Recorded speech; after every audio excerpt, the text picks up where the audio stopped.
it is suggested that mild pain would be 1, 2, or 3, moderate pain 4, 5, or 6, and severe or horrible and excruciating pain a 7 or greater.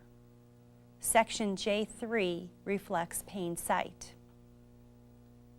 In closing, pain affects the whole person, and it is multidimensional. It is the nurse's responsibility to partner with the resident and family to identify mutual goals regarding pain assessment and management. Thank you for your time and consideration today. And we'd like to thank Regina for helping us understand the problem of pain and how to assess pain in nursing homes. Before we hear from our last speaker, though, I would like to give the numbers that you can use to call or fax in your questions for our final question and answer session. The number to call is 1-800-953-2233. The number to fax is 410-786-0123. And now that I've given out that number, I do have a fax that we'd like to take care of right now, ladies, okay? Doreen from Nebraska says, the question is specific to J5. Conditions, diseases make residents' cognitive, ADL, mood, or behavior status unstable. The resident has a current Parkinson's diagnosis with Medicare. The mood is from giggling to anger from day to day, and it's long term. Can you code J5A as unstable? Absolutely. Okay. That's what you're trying to gather, and that unstable mood would have occurred within the past 7 days, and it's important, and it could be due to any range of reasons. Payment source is not at issue. It's the resident status that we're assessing. Okay. Thank you very much. All right, we've given out the numbers, and we're going to continue with our final speaker, Carlo Soxton. She's Professional Affairs Manager at the American Society of Consultant Pharmacists. Ms. Soxton will cover the area known as Section O, medications. Her presentation will discuss the 4 items under Section O and its intent. Let's take a look. My name is Carlo Soxton, and I'm a pharmacist on staff with the American Society of Consultant Pharmacists. I'm here today to talk about filling out Section O of the MDS. Because the MDS is used for an array of purposes, the accuracy of the MDS data is essential. Information collected on the MDS ultimately affects the resident's care plan, the facility's reimbursement or payment, the quality indicator data used by surveyors and facility staff, and quality measures data made publicly available on the CMS Nursing Home Compare website. Case in point, 5 of the 24 quality indicators are based on Section O of the MDS, the section we will be discussing here today. Additionally, this information may be used by contracted healthcare providers, such as the consultant pharmacist. The pharmacist often utilizes MDS data to help identify whether a resident has experienced side effects or adverse reactions from a medication, to find out changes in the resident's health status, and to obtain outcome data, such as the effectiveness of a medication to achieve therapeutic goals. Section O of the MDS pertains specifically to the resident's use of medications. This is not the only section of the MDS that deals with medications. For example, Section P, Special Treatment and Procedures, asks about chemotherapy and IV medications. Nonetheless, today's discussion will focus on Section O, which is the primary medication section contained within the MDS. Section O contains 4 items. We will explore the intent of each item, the process by which it is answered, and tips for ensuring accuracy. Section O, Item 1, states to record the number of different medications used in the last 7 days. When counting medications, one should ideally utilize the Medication Administration Record, or MAR, as the source for information. This should be the most up-to-date record of current medications for a resident and includes whether the actual administration occurred. Other documents, such as the physician's order sheet, may contain a list of medications. However, when a new medication is ordered or a medication is discontinued, the MAR is sometimes updated before other lists. In addition, these other lists or documents often do not contain information regarding stat doses and the administration of medications. For the purpose of filling out the MDS items within Section O, The term medication is defined as any over-the-counter or prescription medication administered by any route. This includes routine, PRN, or as-needed medications, and any stat doses given. Medications include oral medications, topical preparations such as ointments and creams, eye and ear drops, vitamins, and suppositories. It also includes any vaccines or antigens.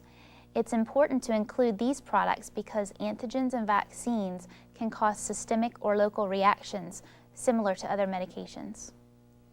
The first item asks for the number of medications used in the last 7 days, not the number of doses or dosage strengths prescribed.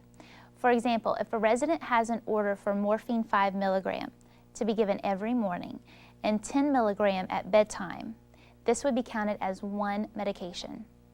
Or if a resident had an order for morphine 5 milligram to be given every 6 hours routinely and 5 milligram as needed for breakthrough pain, this would also be counted as one medication.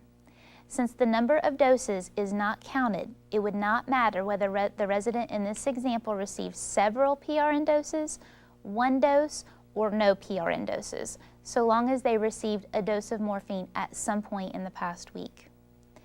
Medications ordered but not given should not be counted in this item. So if the resident has an order for acetaminophen PRN and it is not given at all in the last 7 days, this would not be counted. However, as seen in the previous example, if there is a routine order for that same medication and it was given despite no PRN usage, it gets counted. Long-acting preparations or medications given at extended intervals that are administered prior to the 7-day assessment period should be included in the medication count. Examples include fluphenazine decanoate injection, haloperidol decanoate injection, cyanocobalamin or vitamin B12 injection, methotrexate, and many others, just to name a few. Other long-acting oral medications given once weekly should also be counted if administered just prior to the assessment period. An example here would be fluoxetine 90 milligrams given once weekly. Topical preparations and vitamins or dietary supplements are both categories that can be confusing. Topical preparations include creams, ointments, foams, cleansers, and even topical liquids. This includes wound care treatments such as Santyl collagenase ointment, but not those used for preventive skin care such as moisturizers or moisture barriers. This is important to remember as preventive skin care and aggressive wound care treatments have come to be clinically needed for so many residents. As for vitamin supplements, oral vitamin tablets and liquids should be counted. So if a resident is receiving a multivitamin tablet, this would be counted as one medication. However, liquid dietary supplements given between meals that contain various vitamins and minerals, such as Ensure, would not be counted in this section of the MDS. Instead, they would be counted in Section K, the Oral Nutritional Status section. TPN solutions are even more complex. The solution itself, containing carbohydrates, protein, and/or fat, is counted under Section K. But any insulin, electrolytes, or vitamins added to the TPN solution should be coded here in Section O. Herbal and alternative medication products are not regulated by the FDA and therefore are not counted as medications in this section. This information is still useful to healthcare providers when planning the care for the resident, but the products are not actually classified as medications for Section O. Obviously, medications administered by the facility staff are counted in this calculation. In addition, medications administered by the resident or administered outside of the facility by a dialysis clinic, during chemotherapy, or in a physician's office should still be counted in the total if administered within the 7-day assessment period. Combination products that include 2 or more active medications within the same dose, such as Maxide, which contains both triamterene and hydrochlorothiazide, should be counted as just one medication. Each type of insulin that a resident receives should also be counted separately, unless they are contained within the same solution, such as Humulin 70/30 or Humalog Mix 75/25, which each would be counted as one medication. Heparin, when used to flush an intravenous or IV line, should not be counted as a medication. This is sometimes referred to as a heparin lock. So after considering all of these specific clarifications, a total number of medications administered is calculated. It's important to note here that the use of 9 or more medications can have different meanings and different implications for various residents in various facilities. Use of a high number of medications per resident might indicate that medications are being overused or being used with inadequate oversight. On the other hand, it could indicate that clinicians in the facility are appropriately and aggressively managing conditions with medications. Reports in the literature show that depression, pain, osteoporosis, and congestive heart failure, among others, are often undertreated. Therefore, a facility that is doing a good job of managing these frequently undertreated conditions could be using more than the average number of medications. Section O, Item 2, asks if the resident is currently receiving any medication that was initiated in the past 90 days. This item does not ask for the exact number of medications, it merely asks whether or not a new medication is currently being taken. If the resident received a new medication in the past 90 days, but it was discontinued prior to the assessment, this would be recorded as a 0, meaning no new medication. For example, if a resident was prescribed a 7-day round of antibiotics for the treatment of an infection, but is finished with the 7-day treatment when the MDS is being filled out, this would not be counted as a new medication. Section O, Item 3, asks for a record of the number of days during the past 7 days that the resident received any type of medication, antigen, or vaccine by injection. This includes subcutaneous, intramuscular, or intradermal injections, but does not include medications or fluids administered via the intravenous or IV route, as these are recorded in Section P of the MDS. If an injection is administered for the same reason or indication on 2 separate days, whether it's the same medication or different medications, this is still recorded as 2 since the resident received injections on 2 separate days of that 7-day period. Subcutaneous pumps, such as insulin pumps implanted under the skin, should be counted here in question O3 only if the resident required a subcutaneous injection to restart the pump or fill the pump reservoir.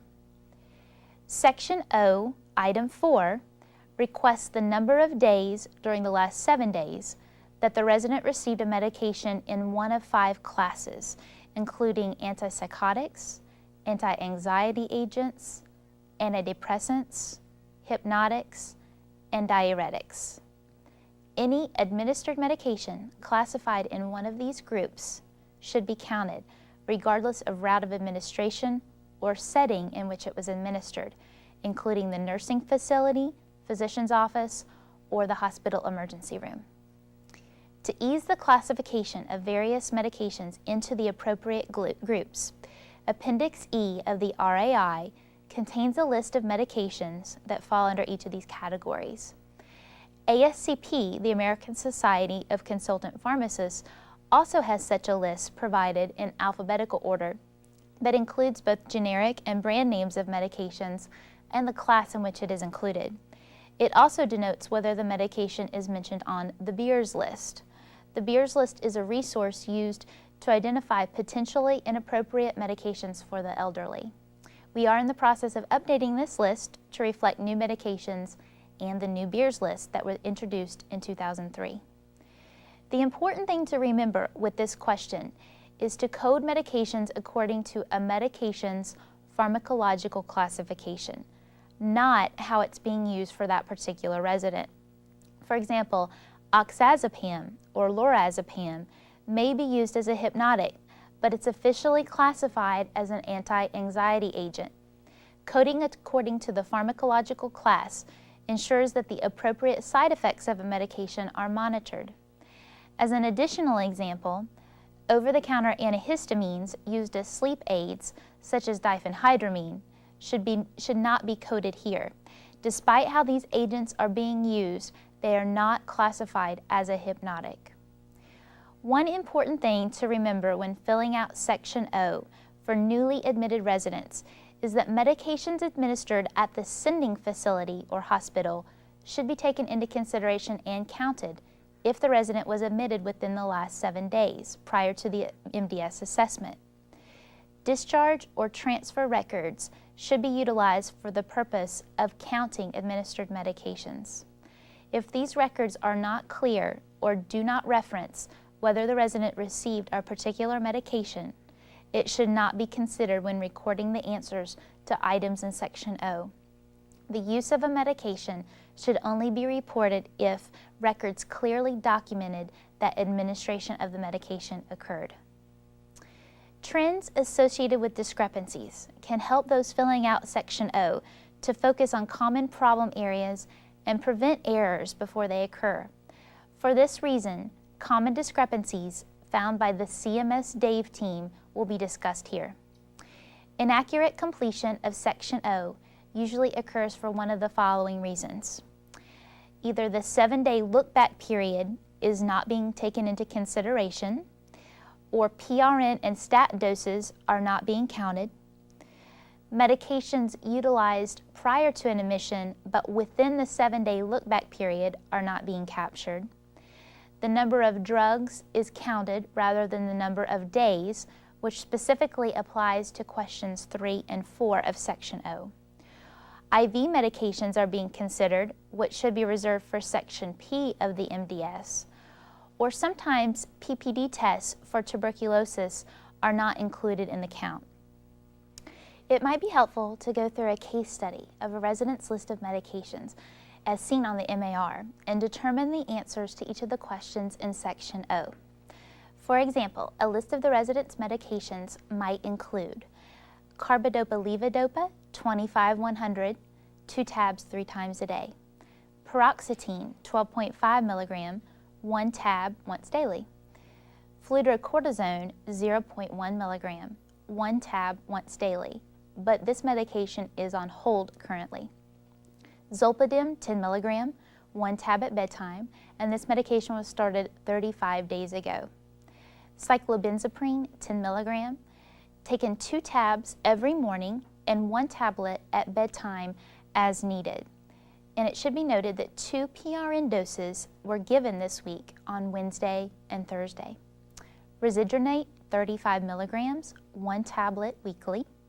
A fentanyl patch 25 microgram every 72 hours. Sulfamethoxazole and trimethoprim 800/160, 1 tab twice daily for 7 days, and this was started 1 day ago.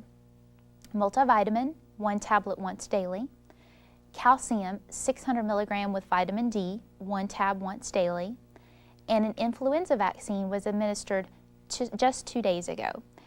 There was also 1 stat dose provided, hydrocodone acetaminophen 5/500 milligrams, and this was given just as 1 tablet out of the emergency kit and was administered 4 days ago in the evening for pain. The resident also receives 1 can of Ensure twice a day in mid-morning and mid-afternoon. So for Section O, Item 1, for the total number of medications, when adding all of the medications listed there, but not including Ensure, you get a total of 11. Section O, Item 2, the number of new medications initiated within the past 90 days would be 2. Section O, Item 3 of injections, that would be 1 day of injection, which includes the influenza vaccine. Section O, Item 4, the number of days that they received the following medications would be 0 for an antipsychotic, 0 for an anti-anxiety, 7 for an antidepressant because of the paroxetine 12.5 milligram, 7 days for the hypnotic, which is the Zolpidem, and there were no diuretics on this list of medications for the resident. Just want to thank you for your time today and appreciate your attention in learning how to fill out Section O of the MDS. Thanks, Carla. And before we conclude today's broadcast, we'd like to give the viewing audience one last time to ask questions of our panel. The number to call is 1-800-953-2233. And if you'd like to fax us, the number is 410-786-0123. And while we're waiting on our first call, let's go to the panel of experts. This question is actually on pain, okay? When coding the frequency and intensity of pain, do we code what we observe or what the resident says he or she is experiencing? Well, what I would think when you're coding that concept is really a combination of information that you want to think about. And it's both, since pain is such a subjective concept and experience for an individual, and depending on the way in which they're able to communicate, there's going to be a combination of ways to assess it. It's going to be both what the resident says and expresses in whatever way they can express it, as well as what you observe on a daily basis. So my sense is that it's a combination of both. Okay. Let's see. I think I have one more question here. But you know what? Let's take a telephone call. I have Kathy on the phone. She's calling from Iowa. Thank you, Kathy. Please go ahead with your question. Okay, my question is, if you have a UTI that has been cultured and it shows, for example, enterococcus, do you code that under the diagnoses? And also, is oxygen counted as a medication on the number of medications in the 7-day look-back period, since you code that elsewhere on the MDS? Okay. Oxygen's not a medication, no. Right. And in order to code UTI, the doctor would have to diagnose UTI. I was looking at the wrong camera, sorry. In order to code UTI, the doctor would have to diagnose UTI first. Now, if your question is about what specific bugs come back on the culture counts as a UTI, then you're going to have to ask the physician. But if the culture shows bugs, and you mentioned one of them, and the physician diagnoses that as a UTI, then you would code it as a UTI. So you do not code the specific bug. Oh. Onto the final. If you have room, you can use I3 to code the specific bug. Sure. Okay. Is that good for you, Kathy? Yes, thank you. Okay, thanks for calling. Let's go to Tennessee. Sam is calling us again. Hello, Sam. Thanks for calling again. Hi, thank you. And I have a question, I think, for Carla. I don't know if you know, or is there any national data showing a gradual increase of antipsychotic hypnotic drugs used in long-term care? And if yes, why? Okay, well, as you know, Carlo was taped, but Mary, our panel of experts here. I'm trying to think about that question, and I don't think at this time there's been a collection of data from a CMS perspective that addresses that, but that's certainly a great concept that we should take a closer look at. We have the data, we have the MDS, and that's certainly a piece of information that would be worthy of looking at. Anybody else have any thoughts on maybe? I think clearly that's the beauty of the MDS, that it's going to be capturing all this information, and someday, someone will get into that data bank and we can track resident status and the use of meds and diagnoses, and that's the value of this process we're all involved in. Okay. Hey, Sam, thanks for calling. Let's go to Michigan. Michelle is on the line. Go ahead, Michelle. Yes, my question was, do you assess for pain before or after you give the breakthrough pain medication? Both. That's a good question. That's a really good question. It's really important to do the assessment before you give the pain medication, because without a thorough assessment, you don't really have all the information you need to figure out even what pain management interventions are appropriate. But it's just as important after you've implemented pain management interventions to determine whether or not they were effective. And so in the case of pain medications, it's important to go back at an appropriate time and find out if it was effective. And what I mean by that is that some medications take 45 minutes to work. Some take longer, some take shorter. So it's important to know for this specific medication when to go back and assess its effectiveness. Okay. All right. Thank you. Thank you, Michelle. And we're going to stay in Michigan because we have Melissa on the line. Please go ahead, Melissa. Hi. Hi. My question is, in Section O, with eye drops, are liquid tears considered a medication?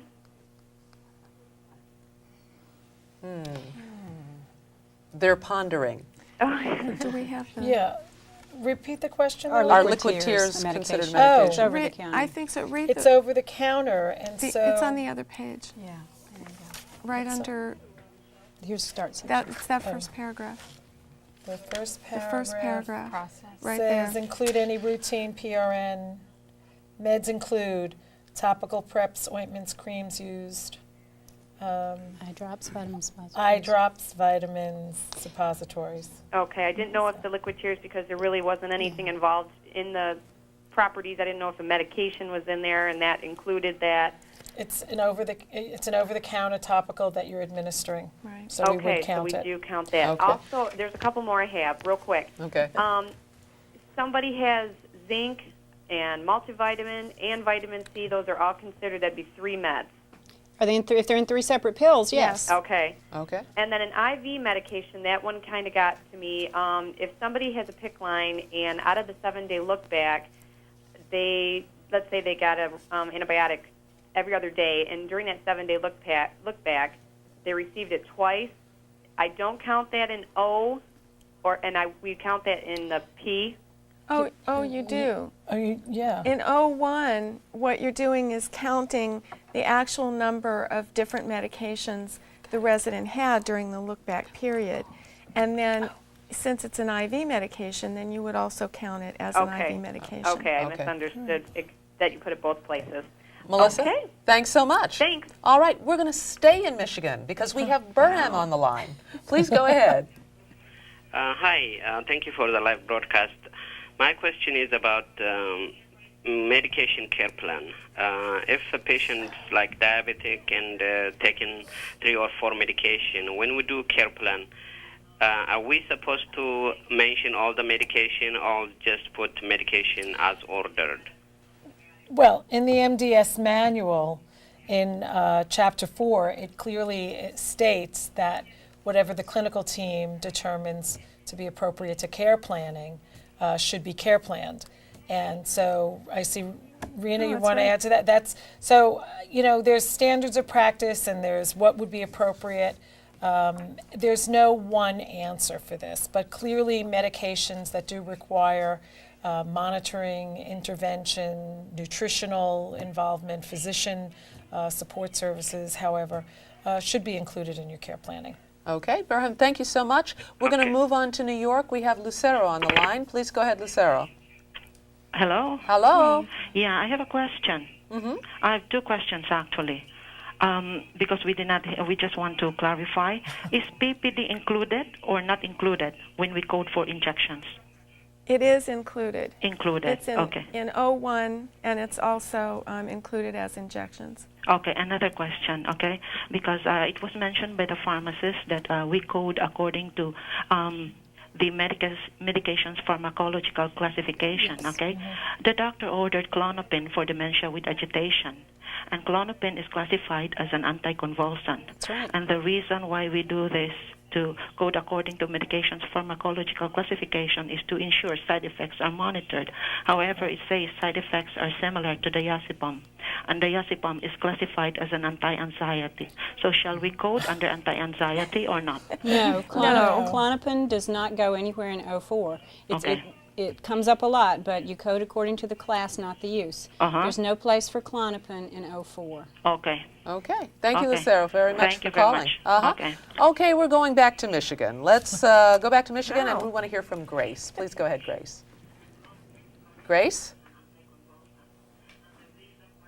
Hello, Grace. Hello? Are you there, Grace? Yes. You may ask your question. My question is about Section O, Megase.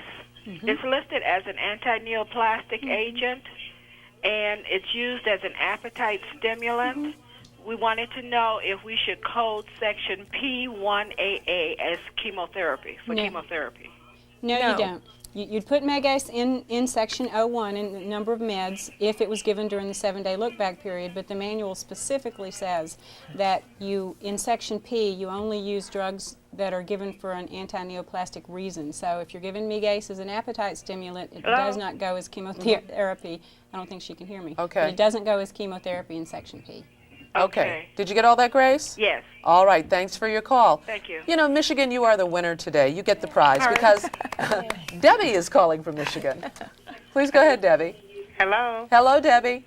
Hi. Hi. Our question was, it's in section 01, can we code IV medications if they are given at dialysis?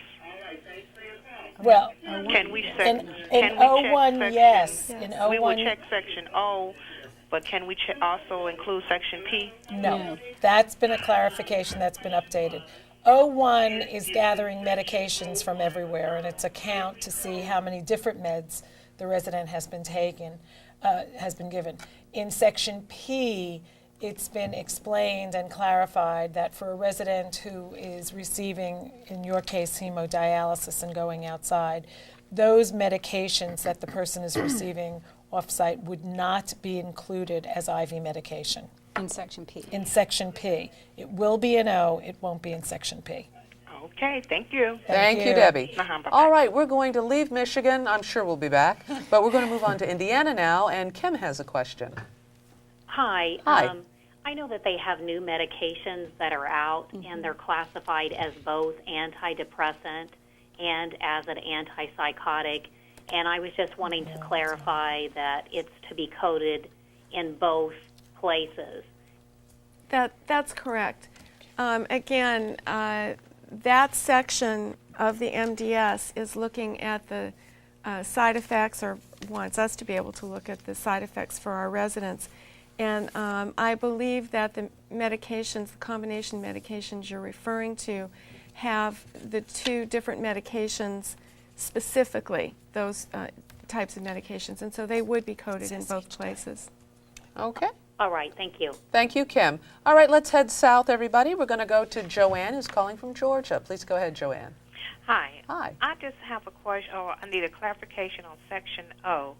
Was it my understanding that if the residents had liquid eye drops, over-the-counter liquid eye drops, that it would be included in Section O? Yeah. Yes. The doctor ordered, yes. Yes. Right. The meds being given at the facility are ordered by the physician, and so you would be counting that in 01. 01? Okay. Because I never really considered liquid eye drops. Liquid tears, I'm sorry. Liquid tears. Well, yeah. Okay. And I have one more question. It's under urinary tract infections.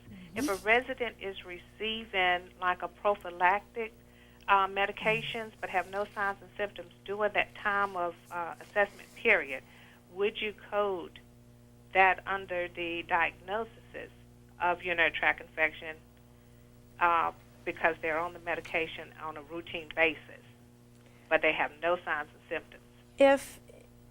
If you're asking about coding UTI in Section I, no, you wouldn't. The instructions in I-2 are that there have to be symptoms, acute or chronic, symptomatic infection, and plus the other requirements. Okay. Okay, thank you Thank so you very much, much. Joanne. Let's go to West Virginia. Cindy's on the line. Cindy? Yes. I have a question for Section O. If you receive a flu vaccine in October, you're doing an MDS in January, would that be one of those long-term medications that you would include? You know, the instructions in terms of coding the long-acting medications are to consult with the consultant pharmacist or the PDR on a case-by-case basis. And I don't know the answer to that question specifically. I don't think I've even heard that question before. Yeah, Judy has. Yeah. Okay. I have heard it. It came up when they put the last clarification in the manual about long-acting drugs, and that day somebody called and said, what about our Pneumovax? What about our flu vaccine? What about my tetanus shot? In the absence of any clarification from CMS, what I'm telling them in Virginia is no, I don't think that's the intent of this section. I think it was overlooked. That's what I say in Virginia. Mm-hmm. And also by that point, you know, the whole reason with a vaccine is to help your body kick in, you know, and develop an immunity to a process. So those And that would immediately put everybody over 9 or more meds on the QIs. Okay. You know what might be helpful is that we follow up with that particular question and maybe give some more clarification in the manual specific to those items. That's a very good question, though. Thank you. Well, Cindy, thank you for that great question. We're going to move on to Georgia. Oh, I'm sorry. We're going to California. Chris has a question. Hi. I have a question about P1C IV medications. If they're given in the hospital before admission during the 14-day look back, are we counting those? At this point, you know, P is counted. Those are the instructions. Unless it's a surgery. Right. It's a surgery. But the exciting news is in January, there's going to be another satellite that will include Section P. So it's, you know, you obviously would count the meds in the Be meds. sure to tune in. Be sure to tune in. Yeah, unless it's given in surgery or pre or post-op. Thank you. Okay, thanks so much, Chris. Our friend Sam is back from Tennessee. Please go ahead, Sam. Yeah, thank you for this opportunity. The question is this. Quite often, some residents that goes from the nursing home to the hospital, they come back with a diagnosis of dehydration. Yes, they do. But not always supported with lab work. Right. How should we code that? How should we treat this? Okay, I get this question all the time. And a lot of times, a discharge diagnosis is not necessarily going to be something you're going to pick up as an admission diagnosis. If the resident, if the doctor decides the resident is still clinically dehydrated when they come into the facility and writes the diagnosis of dehydration, that's a separate issue. But if you're not sure, if you're looking at the resident and you're not sure whether dehydration is still a current diagnosis, you need to call the physician pretty fast if you're not sure whether they're dehydrated or not. But it's real important not to just copy down all those things you see in discharge diagnoses like dehydration, respiratory failure, a lot of things that were admission diagnoses to the hospital that have long since been resolved. Before you just copy it down on your admission order and get the doctor to sign it, then you have a problem with the diagnosis that's not current. Does that answer your question? Yeah, I mean, basically, whenever we don't see any signs and symptoms of dehydration, and especially not supported by electrolytes or lab work. Call the doctor, don't write it. Call the doctor Okay. and don't write it. Okay. Thanks again, Sam. Thank you. I have a fax from Perry Tackett, and Perry says, I have a resident who uses a paste mixed by the pharmacy which contains Ativan, Baclofen, and Haldol. As it is premixed, I count it as one med, but do I count the meds under, is it 04? As separate meds, i.e. 7 days received anti-anxiety and 7 days of antipsychotic? Yes. Yes?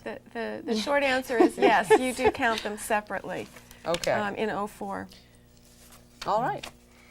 Well, if we don't have any more telephone calls, guess what, experts?